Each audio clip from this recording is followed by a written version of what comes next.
niya ako alisin eh.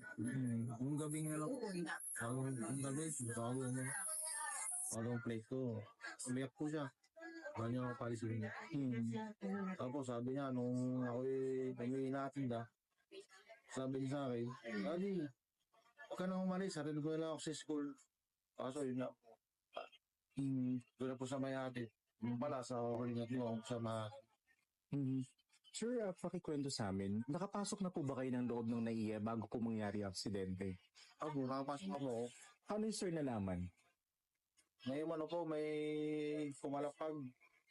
Tapos nagsigaw po yung mga tao. Akala ko po, yung pamilya ko na to sa kabilang ano, sa may exit, sa may Jollibee. Kasi doon ko po sila huling ano eh. Doon ko sila nakita eh.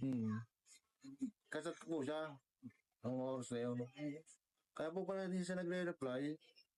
Lumipa po pala sila doon sa area. Hindi po siya nagre-reply. Natawag po mo ako noon. Tinawagan po yung kapatid ko. Noong kapatid ko nakaligtas. Yung po sumagot. Naiyak. Naiyak po na po. Doon na po kinabahan. Kaya po ko itulak muna. Huwag ko po nakita. Una-una ko po hinanap yung aking anak. Ikaw po makita. Tanong po ako sa police. Hindi po nila alam kasi bago pa lang.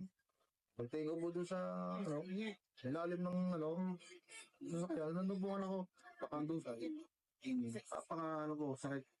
Ang sakit ako po ang aking asawa, ang aking ina. Pamangkin ko po, ako nasa saklap. Ayaw po niya ako